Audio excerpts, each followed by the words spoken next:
15 पे कॉल करके हमने 2-3 बार कॉल किया, उन्होंने कोई रिस्पॉन्स नहीं दिया हमारी कॉल का। जब हमने फिर से कॉल किया उन्होंने उठाई, हमने कहा हमारे साथ ऐसे ऐसे यानी ये मामला पेश आया तो आप आ जाए। वो आए हैं, वो तकरीबन 1 घंटे के बाद आए हैं। आने के बाद जब हमने उन्हें कहा कि हमारा घर देखे, हमारे घर की हालत देखे, वो दरवाजे से चले गए। आगे से उन्होंने कहा कि बीबी ये सबके साथ होता रहता है, हम किस किस के घर पे जाए।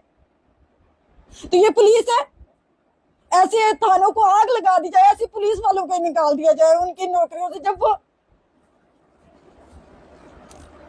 इज्जतों की हिफाजत ही नहीं कर सकते। तो क्यों जगह जगह पे ये थाने बनाए हुए हैं शहरों में, किस लिए बनाए गए हैं? जी मेरा नाम सुमेरा है, मैं फतेहपुर की रिहायशी हूँ, वार्ड नंबर 6। जुमे वाले दिन सुबह का यानी 3 साढ़े 3 का टाइम था। हमारे घर में कुछ लोग दाखिल हुए हैं, यानी पुलिस यूनिफॉर्म में भी थे और सिविल कपड़ों में भी थे। उन्होंने हमारा गेट जो है वो फलांगा है। फलांग के एक आदमी ने आके दरवाजा खोला है, दरवाजा खोल के बाकी लोग घर में इंटर हुए हैं। आते ही उन्होंने हमारे हाल का दरवाजा जो है वो जोर जोर से बजाना शुरू कर दिया है। जब वो दरवाजा बजा रहे थे जोर जोर से, उसको ठुड्डे मार रहे थे वो लोग ना।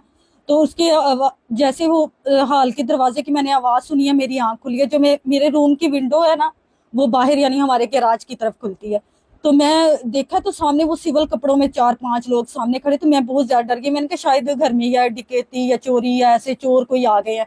तो मैंने जल्दी जल्दी अपनी सिस्टर लोग को उठाया और मैंने अपना रूम जो है ना वो लॉक कर लिया जल्दी से उठ के ना, कि कोई रूम में ना आ सके।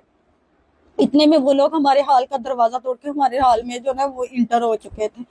आते ही उन्होंने हमारा जो है रूम का जो लॉक है वो उन्होंने तोड़ा है। तोड़ के अंदर आए हैं। जो जो मेरी सिस्टर है, तो मैंने उसको बोला है कि जब आप ना मोबाइल में रिकॉर्डिंग करो ना, कि कल कोई पूछे हमारे पास रिकॉर्ड।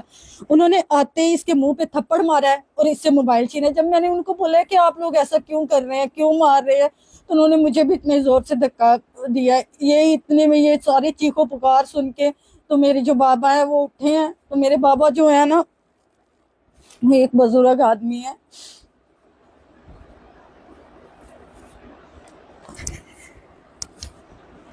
मेरी मामा ने पूछा कि आप क्यों बच्चियों को मार रहे हैं। बाबा ने भी यही कहा, क्यों मेरी बच्चियों पे हाथ उठा रहे हैं ना आप लोग। तो आगे से 2 आदमियों ने पकड़ के बाबा पे तशद्दुद किया, मारा है उनको, उनको घसीटा है। बाबा को नजर भी नहीं सही तरह से आता, उनकी ऐनक टूट गई है मारने के दौरान। 2 आदमी घसीट के उनको ले गए हैं।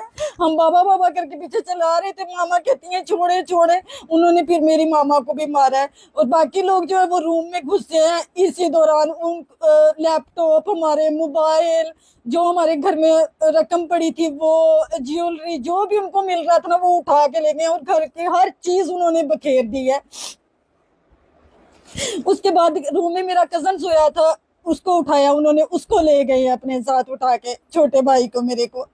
तो हम लोग उनसे पूछ रहे हैं कि हमें बताएं तो सही हमारा कसूर क्या। हमने कहा आपके पास लेडीज पुलिस नहीं है, आप कैसे किसी के घर में ऐसे इंटर हो सकते हैं। तो आगे से उन्होंने कोई जवाब नहीं दिया। मैंने कहा आपके पास कोई सर्च वारंट तो होगा, अगर हमारे खिलाफ कोई भी आपको कोई कंप्लेन मिली है, दरखास्त मिली है, तो उनके पास तो सर्च वारंट होता है, सर्च वारंट के साथ आते हैं पुलिस वाले।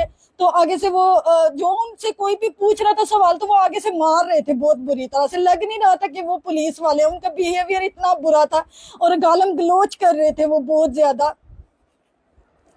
तो क्या पुलिस वाले ऐसे होते हैं कि वो घरों में आते हैं, मारते हैं, पीटते हैं? हम लोग देखते थे, न्यूज में सुनते थे, हम कहते थे नहीं पुलिस वाले ऐसे नहीं हो सकते। आज हमारे साथ खुद हुआ है तो हमें यकीन हुआ है कि वाकई में पुलिस वाले ऐसे होते हैं। हमें तो ये भी नहीं पता था ये लोग आए कहाँ से। जब हमने वो घसीटते हुए बाबा को लेके, हमें समझ नहीं आई। हम लोग